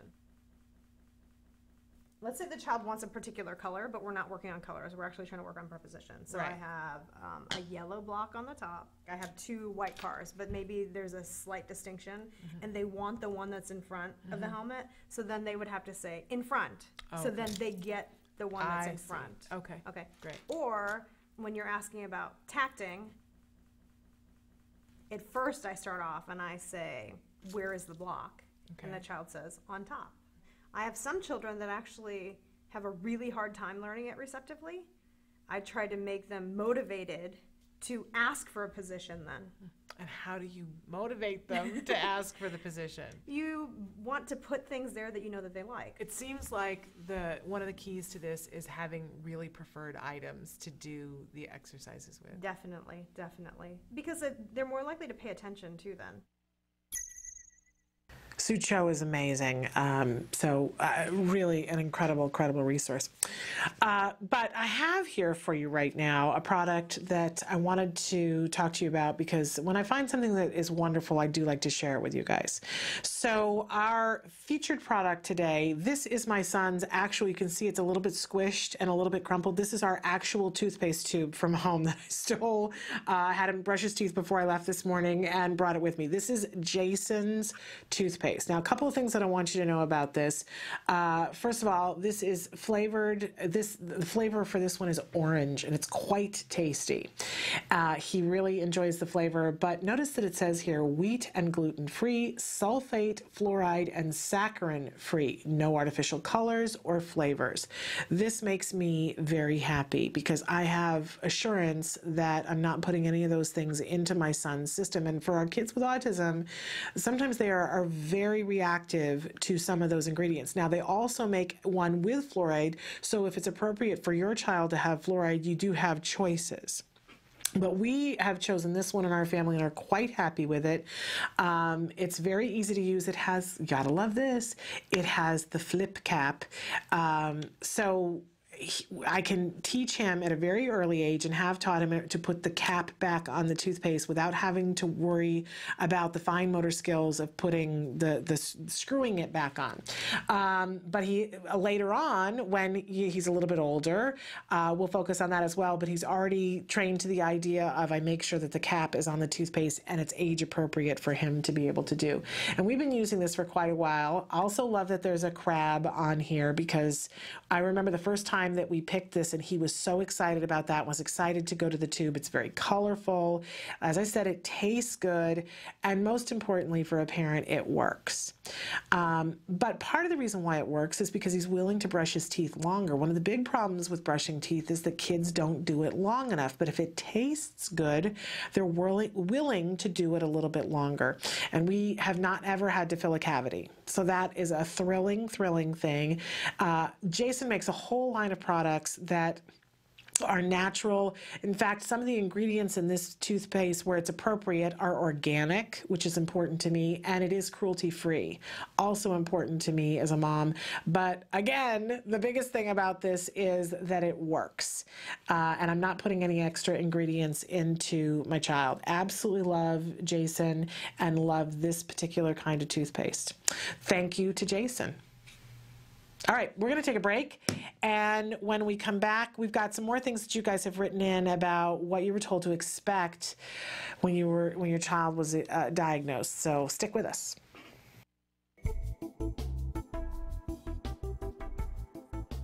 Skills is an online program that provides assessment, curriculum, positive behavior support planning for challenging behavior, and progress tracking, and it does this all in one place. The skills assessment and curriculum addresses 8 areas of development, which even includes advanced higher level areas such as executive functions and cognition, which pretty much makes skills the only ABA-based set of curricula for teaching more complex skills, things like problem solving, planning, self-management, perspective taking, and even inferring and predicting others' private events. Skills is a 4-step system. Step 1 is to add the child to your account. Step 2 is to start assessment. The skills assessment is the only ABA-based assessment with psychometric research demonstrating the language subscale to have excellent reliability. Every area of human functioning and typical child development from infancy to adolescence was researched, making the skills assessment the most comprehensive of its kind in the world, and we're quite proud of that. Skills is easy to use. Simply click Start Assessment and begin answering questions. Or simply type in a keyword, find specific activities to assess, and add activities to treatment. Step 3. Choose activities. Once you've completed the assessment, Skills selects from a pool of 4,000 activities categorized by age, level, and skill type to provide you with exactly those activities each child needs. Start by choosing a curriculum, then a lesson, and finally an activity. Click the information icon to view prerequisites, ages in which targets develop, examples, and IEP goals. Click the video icon to watch a short video. Once you've identified an activity you want to teach, adding activities to treatment is a snap. Step 4. Start treatment. Here you can access customizable activity lesson details, add your own customized targets and exemplars, and edit an activity status such as introducing or mastering it. You can even print handouts such as worksheets, tracking forms, visual aids, and other materials. Skills also offers multiple progress charts mapping curriculum progress, lesson progress, and cumulative number of activities and targets mastered over time. The Skills language curriculum is categorized by verbal behavior type so that users can identify progress for verbal operants, such as echoics, mans, tax, and interverbals. Skills is one of the only programs that provides the ability to write behavior intervention plans, or BIPs, for challenging behavior. With just a few clicks, the outline of the behavior intervention plan is written for you and ready to be printed and implemented. You can learn more about Skills today and get started by visiting us at www.skillsforautism.com, or you can call us at 877-975-4559. Skills. Progress starts here.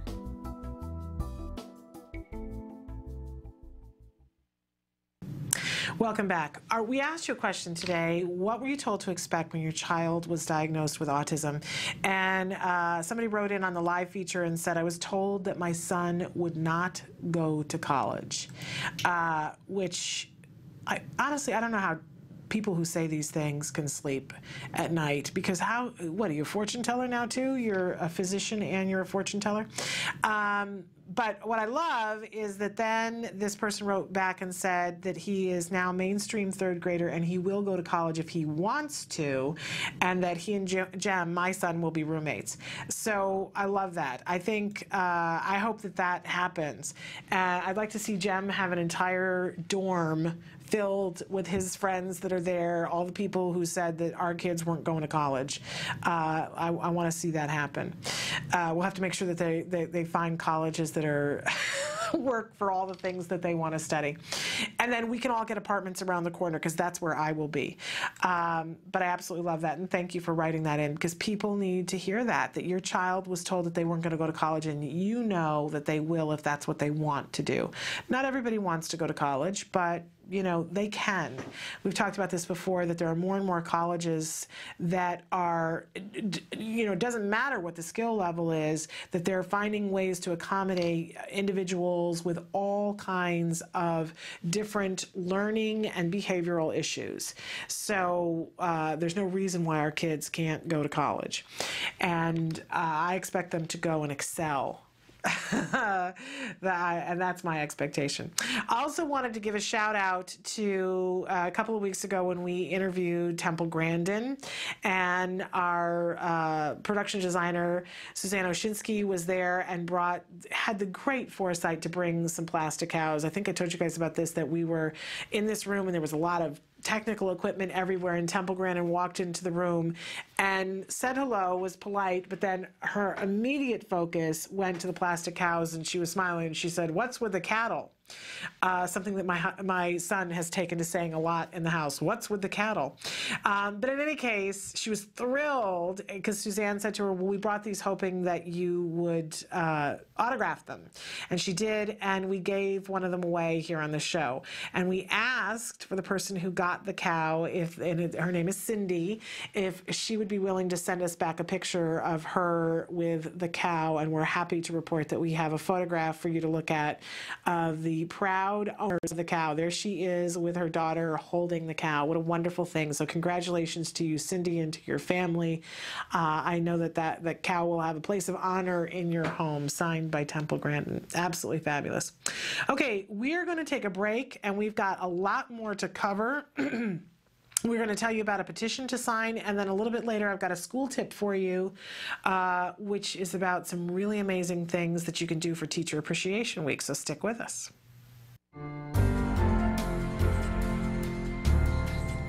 What do you think about the prevalence of autism, the rising number of prevalence, and what are your thoughts on what this world is going to be like with so many individuals on the autism spectrum? I think a lot of the increase is just increased detection on the milder spectrum, but I think there is some severe autism that's increased. Older parents having children would be one factor. You know, lack of vitamins, like B vitamins prior to pregnancy, chemical insults, taking prescription drugs in the first trimester. There's a whole lot of little insults like this that can interact with susceptible genetics. I work in a technical field, and there's mild autism and Asperger's and dyslexics all over it. One of the best millwrights in the feedlot industry is severe dyslexic. He's one of the best millwrights that there is, and that builds complicated feed mills. And the thing that worries me is they've taken so many of the hands-on classes out of the school: cooking, sewing, woodworking, metalworking, auto shop. There's a lot of kids that are kind of different. They make great mechanics, and we have a shortage of mechanics right now. We have a shortage of engineers. I'm getting concerned that there's some smart kids that are kind of different, kind of getting a handicap label. Now, where the diagnosis really makes a difference is later on in life with their relationships. And the wife is wondering why the husband is not very demonstrative and, you know, not very lovey-dovey and emotional. And this is where getting a diagnosis can really help their marriage, because then the wife understands. See, that's where that kind of, when it comes to relationships, that's where the diagnosis can really, really make a difference. I think one of the problems today is sort of a more social society today.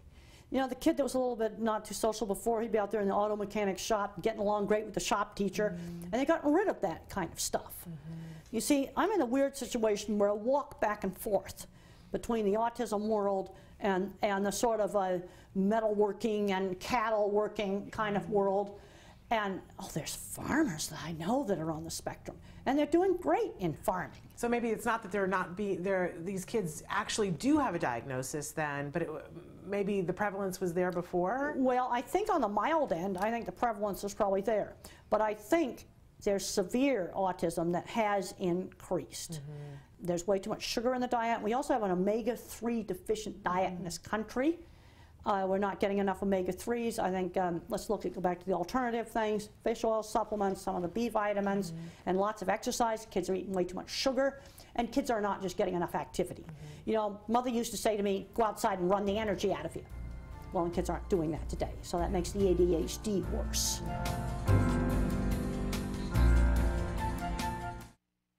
Welcome back. We wanted to let you know that there is a petition that you can sign right now on change.org. If you go to change.org, you can put in YMCA and petitions. The title of the petition is YMCA Stop Discriminating Against Children with Autism and Other Disabilities. And it is authored by Sarah David, and you can read her story about her son, who she informed them he was attending the preschool at her local YMCA YMCA, and she informed them that he had autism and that he had an elopement issue. They had a promise of giving her extra staff, and they assured her that he would be fine and that he would be safe and that they had it all under control. And then a couple of days later came back and said, we cannot accommodate your child after not giving extra staff, and refused her child entry into the YMCA.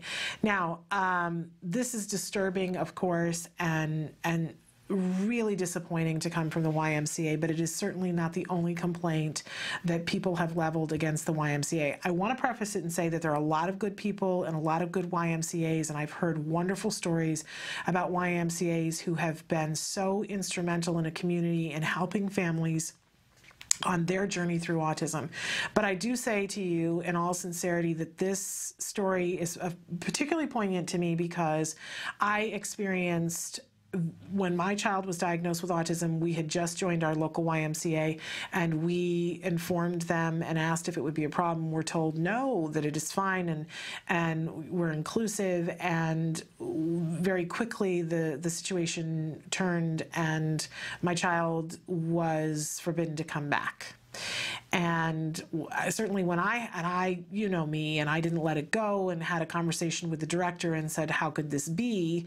And was told it was because they could not accommodate autism. And I said, that just doesn't seem right. And asked the question, if there was a child coming in a wheelchair, would you accommodate that child? And I was told that no, they wouldn't.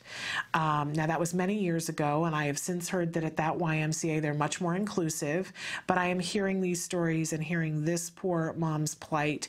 And really what's being asked here is that YMCA step into this century and train so that the experience across YMCAs could be one that is favorable and that is mindful and that does not discriminate based on disability. I think that the YMCA should want to do that, that should want to be their focus. And so I want to encourage you, if you feel that way too, to go to change.org, read the petition, and if you agree with Sarah David and with myself, please sign the petition. They already have more than 6,000 people signing, and they just need a few more signatures for the YMCA to hopefully make a change in how they look at our kids and how prepared they are and how willing they are.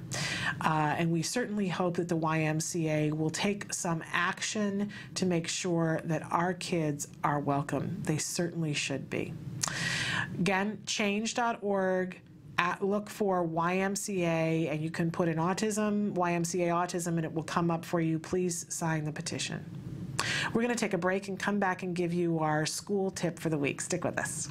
Mostly the behavior started at night, but it was invading the day, where he would just speak one syllable and babble and pace around. When she was a year old, she lost speech. She did never seem to request me for anything, even for food.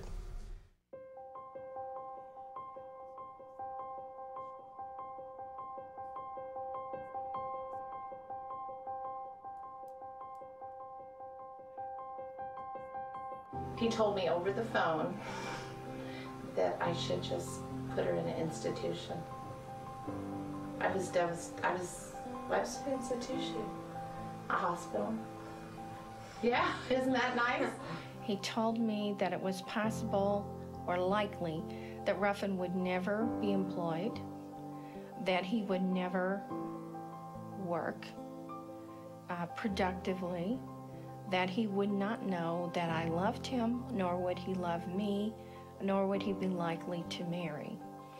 There's a 50% chance that he won't be able to talk at all, but if he does talk, he will only be able to, you know, make simple desire requests, I want, things like that. And probably by the time he was 10, he'd be in a home. Doreen told me that he would recover, and Doreen told me that he would go to regular kindergarten. I really have a very normal kid now, and lots of normal worries, but not extraordinary ones.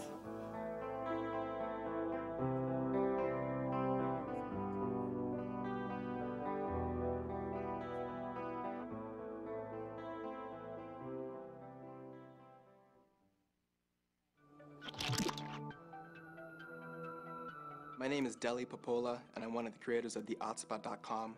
Thehotspot.com is an online support system for families and specialists who are affected by autism across the whole world. Share inspirational stories, find resources in their area. Hope you can join. Welcome back to Autism Live. We give you a school tip every week, something that you can do, hopefully, to make things work better at your school for your child.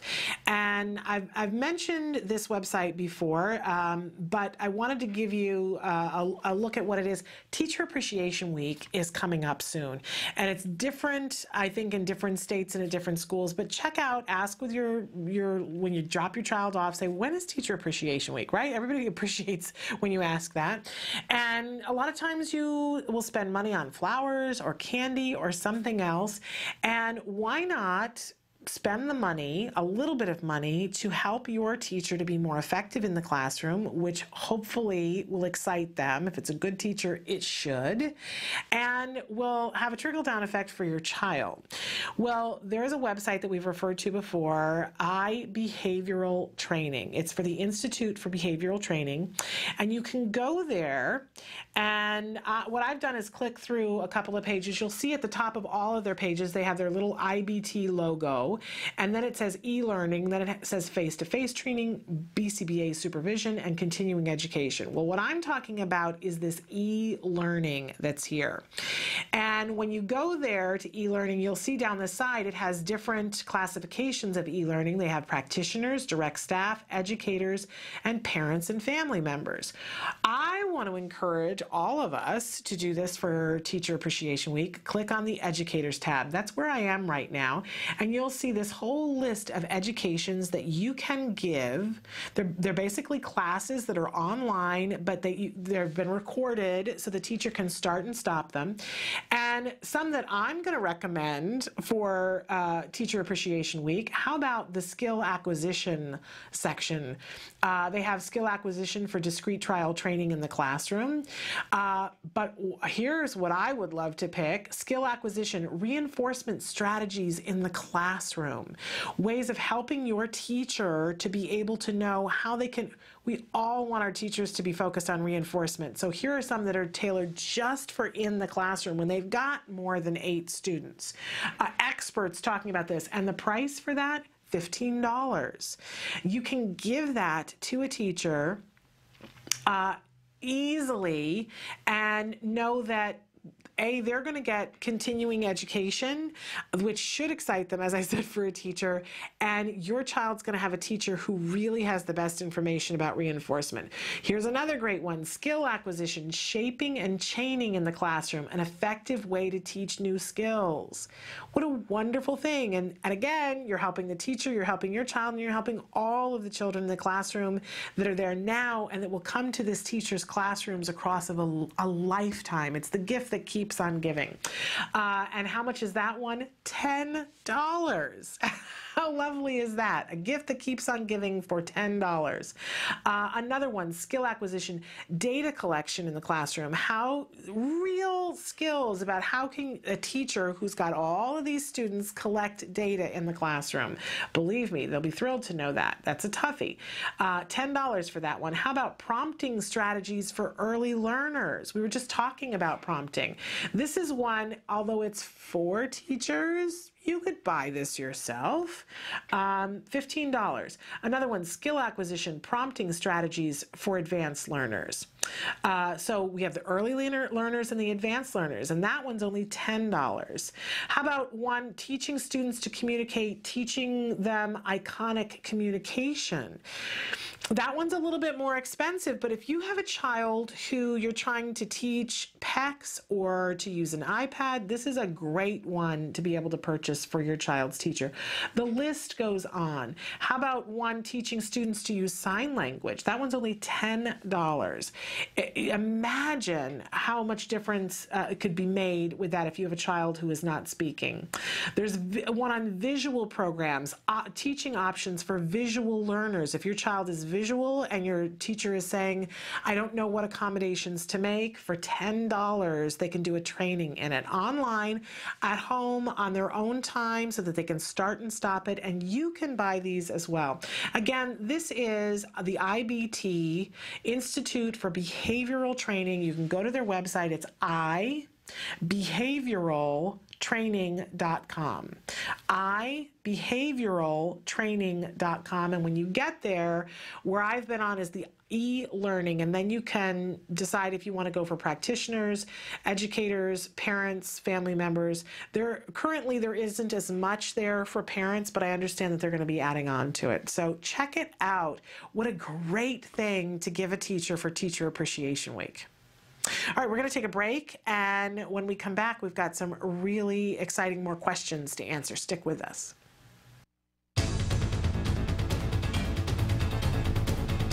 Hi, I'm Shannon Penrod, and this is my son, Jem. We're here today at the Home Depot. You might know that Home Depot is famous for giving free classes to adults on lots of things like tiling and other home crafts. Well, they also have free classes for kids as well. It's called the Kids Workshop. We love doing that, don't we, Jem? Yeah. It's cool. So come on inside with us and let's do a craft. Yay.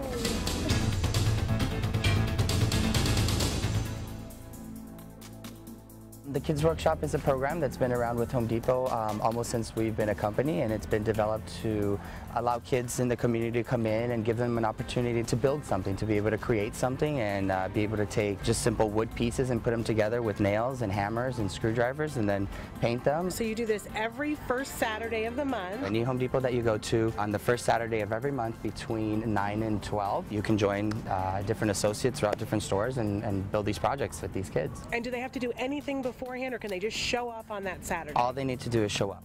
We have all the tools, all the materials that the kids will need. We have aprons that we give to the kids that they can take home and maintain their pins. They get pins on a regular basis for completing projects. With that, they can keep track of how many projects they've done. And it's all free. It's all absolutely free, all provided. Which is wonderful. And Wilson, I have to say, you know, you guys devised this for all kids to be able to do this. Correct. What I particularly love about it as an autism mom, it gives my child a place to come and learn a new skill, to socialize with kids of all kinds. Absolutely. And that's what we're here for. Home Depot is definitely loves to be involved with the community and bring the community in to work with us. That's what we love to do.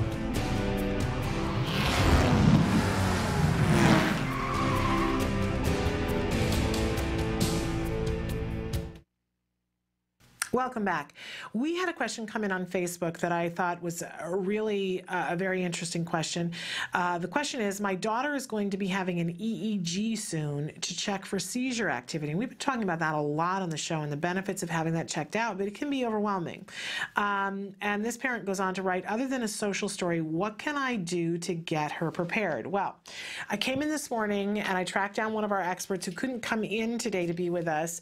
But by the way, it's Kate Gutschel, who I asked, who has worked for years with the SOS program of the Center for Autism and Related Disorders, helping to overcome challenges with potty training, with eating issues, with challenging behavior, and in many cases, helping to prepare a child for a medical procedure. So I knew she was the person to talk to, and I went to her and I said, okay, Kate, what do we need to know here? And it was just so interesting because she said the first thing we need to do is ask a ton of questions of the doctor and the staff where the EEG is going to be done. Apparently there are lots of different ways that an EEG can be done, but we want to ask things like, are they going to put a cap on the individual's head? Or there apparently is a gel that they sometimes use to attach the little clippies close to the scalp.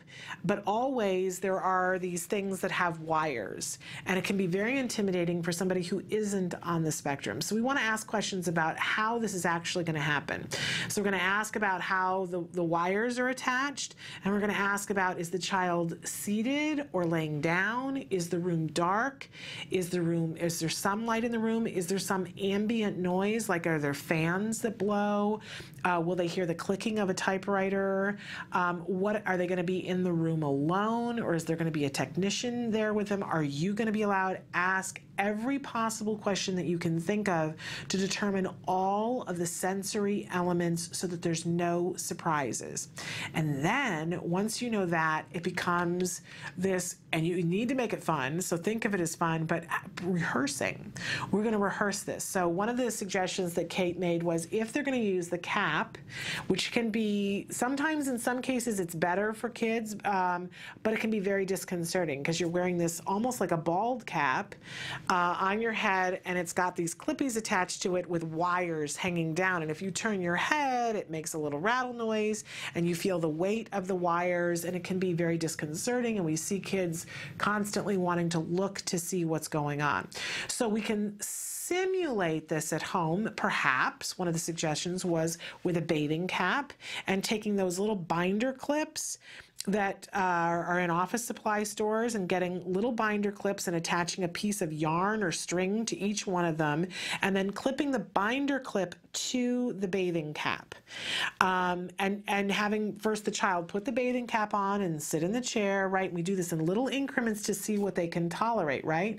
But then, and you can try it with the clips already on so that they can feel what it is and show them each individual thing. Really is individual, because some kids don't want to know too much and some are very curious.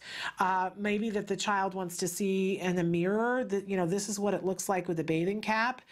This is what it feels like when I turn my head. But again, little increments and making it really reinforcing for your individual child. If you see that the child is getting overwhelmed, it's time to, you know, move on to other things and distract and have it be really reinforcing. And you want to ramp up when you ask them, you know, what's going to happen, and is there a certain amount of time that my daughter is going to have to lay still or sit still? Are you going to prefer that her eyes are open or her eyes are closed? And then you can start to simulate that at home. We never want, if they say, for instance, that they're going to need her to sit still for 8 minutes at a time and then they'll give her a break, then you probably aren't going to start out saying, okay, we're going to do 8 minutes to start with. You may just the first day set up and say, we're going to play, you know, we're going to play doctor today, and here's the chair, and have it be as similar to the chair as it could be. You know, it was interesting when Kate was describing all of this.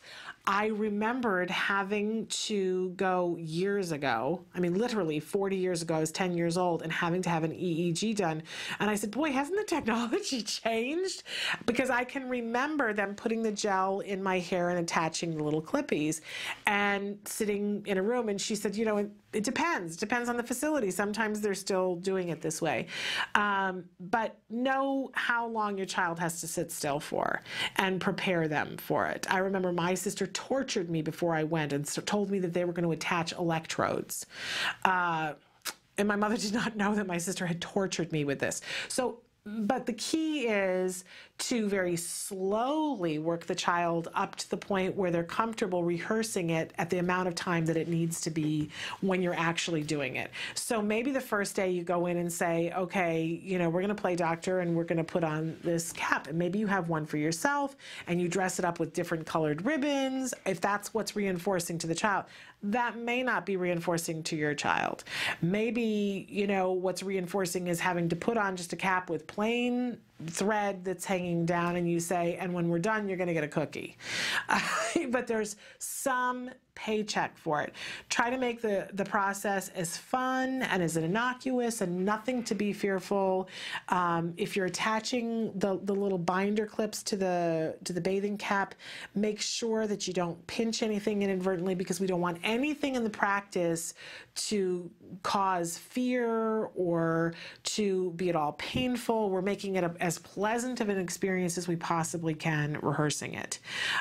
Make sure that you don't do it the same way every time, because if you put on the bathing cap on the same way every time and then the nurse who comes on in to do it, it's going to smell different and feel different. And if they do it in a different way, we don't want it to be that there's no flexibility, right? So make sure you do it in a different pattern every time that you do it.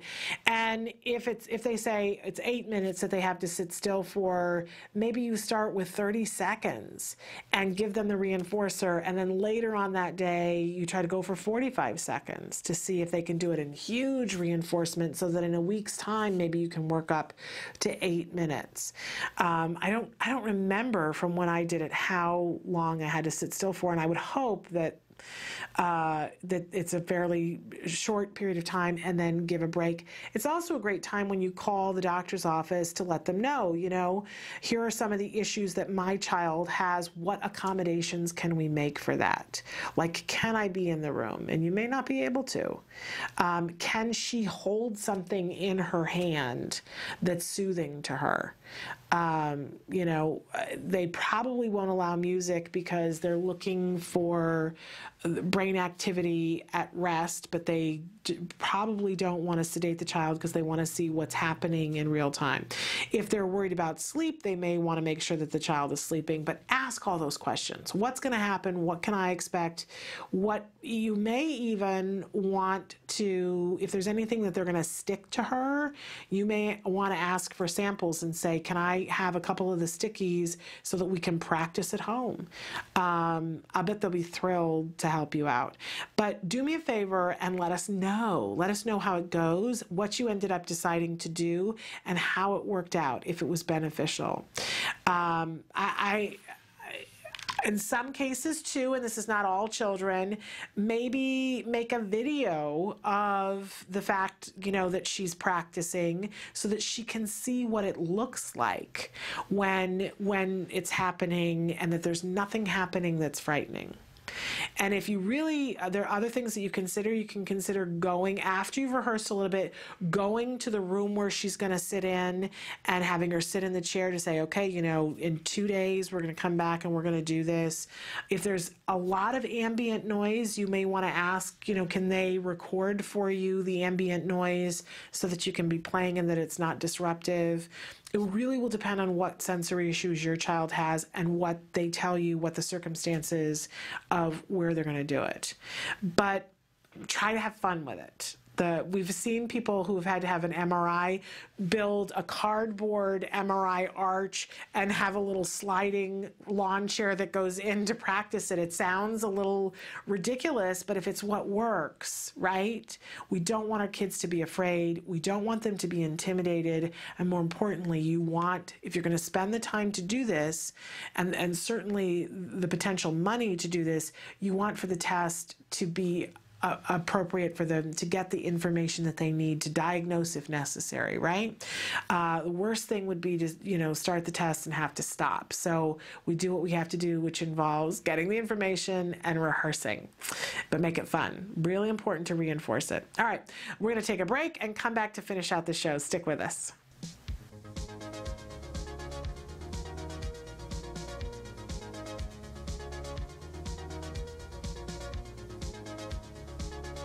ECF and DAC Gallery. Started in 1946. A group of parents had some children that they wanted to engage in productive activities. Want to show us your artwork in the gallery? Yeah. Yeah, show us. I want to see.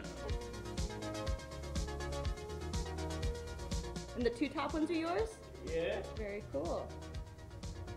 Are you proud of them? Yeah. We actually work with about 150 students, and they're all special needs artists. I like working with clay. Clay is my outlet because clay can mold in all kinds of shapes. When they come to the program, they don't realize that the potential that they have of being great artists. And once they work with the professional artists that we have here, you know, they begin to discover that they do have talent. When they make that discovery of their talent, and when there are even some that have challenging behaviors, their behavior would change. This is my third year here. It's like home sweet home, like family, friends. They're like family, so I like it here. Some have moved from here to go to college, even get jobs. That's great, and molding them to be the people that they never thought that they would be.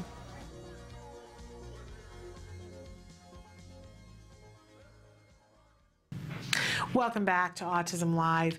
We're here at the end of the show, but I wanted to take just a minute to tell all of you about, from time to time we talk about in the skills program some of the different things that you can use and the way that you can use them.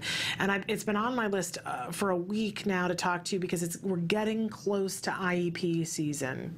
And for a lot of you, I know different people have different IEPs at a different time, but this tends to be the time of year when IEPs start to come fast and furious because they've got to get them done by a certain time, and so it kind of becomes the IEP mill, if you will. A couple of things that I want to remind you is that make sure that when you get your invitation, you respond, and you do have the right to say, this time doesn't work for me. You won't want to do that a bunch of times because what they'll do is say, we couldn't meet with you, and they'll just schedule a time, and you want to be there for your IEP.